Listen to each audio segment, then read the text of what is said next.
Hey, Josh Tigg, Running T Farms. Kind of a late morning cattle move here. Actually, I moved the cows in here probably an hour and a half ago.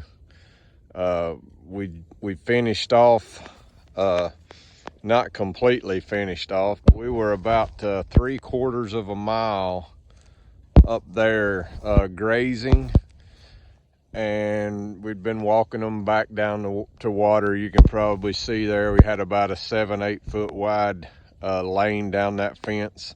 So naturally it took a little pugging there. We've been using that water corridor since late December until now. There's about 185 head of cattle in this group, and so we've had 185 head of cattle traveling up and down about a 7-8 foot wide water corridor since just before New Year's Day, in between Christmas and New Year's Day. I'd have to go back and look.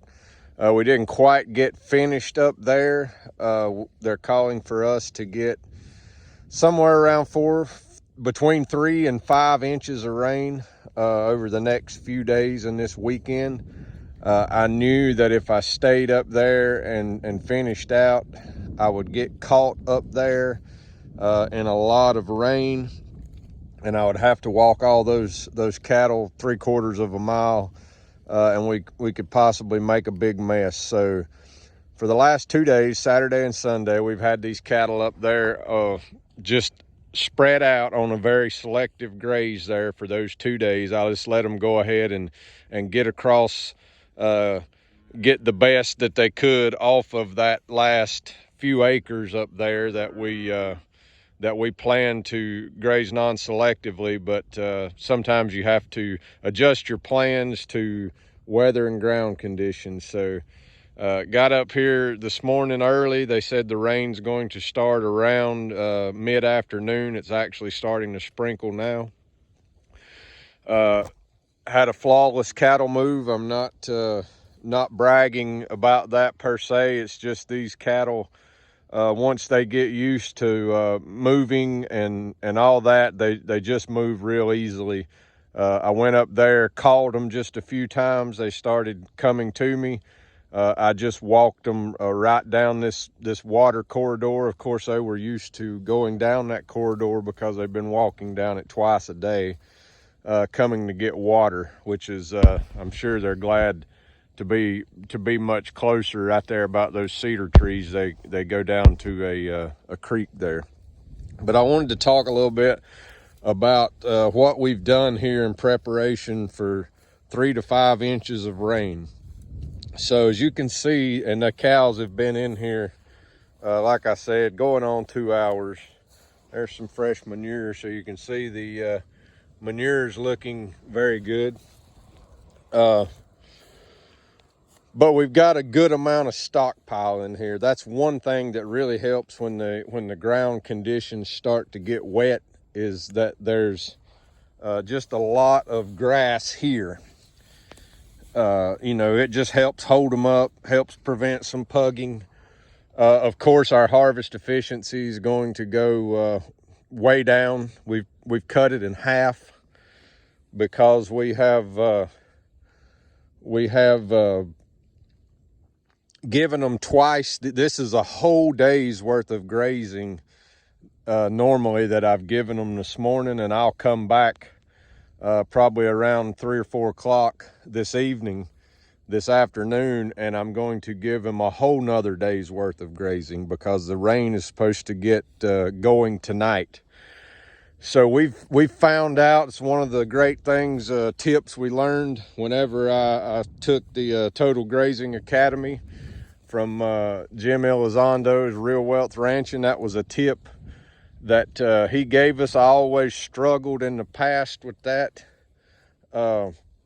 not giving them enough area, what to do when it got real wet. And so what he recommends is just give them twice the area that you normally would and move them half as much. So instead of moving them 4 times a day, we'll move them first thing in the morning. We'll move them, give them a fresh break, just around before dark. And we've just had really, really good success with that. So that's what we've done. I've got about 6 or 7 days of these style breaks set up all the way down that way ahead of us here, because you don't want to get in a situation where you don't have somewhere for your cows to go. So we try to make sure when they're calling for, a lot of wet weather, that we've got plenty of room set up out ahead of these cows. Let's take a quick shot here. There's one of our half-blood Mashona bred heifers. What a great little animal that is. But anyway, just a few tips there. Make sure that you just back off on the stock density. You don't do the ground any good. You don't do your nerves any good if you're like me. When you're worried about, are your cows making a mess? We have just learned to err on the side of caution.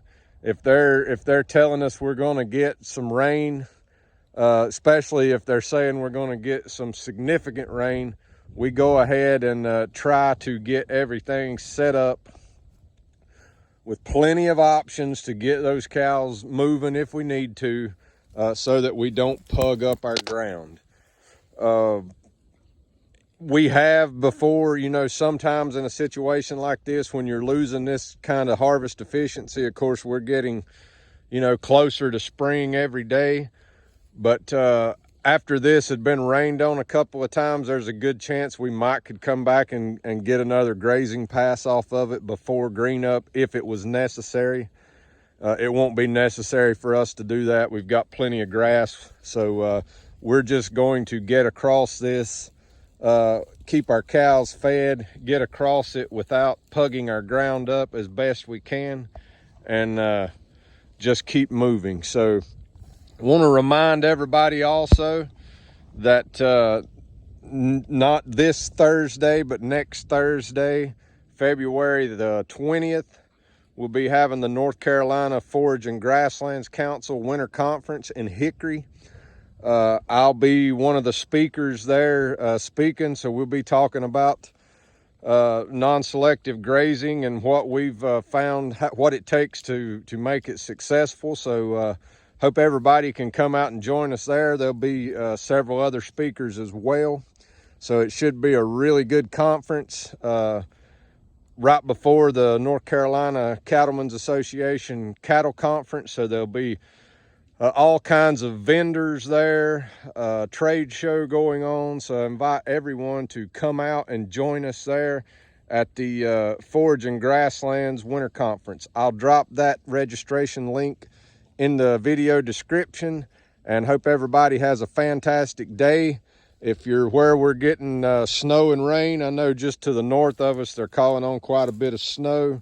So hope everybody's prepared. They've got their cattle set up to where they can manage them successfully through the wet and the cold. So as always, you can check us out online at runningtbeef.com. You can like us on Facebook at runningtbeef. If you're watching on YouTube, be sure and click that like and subscribe button on your way out. And everybody have a fantastic rest of the week.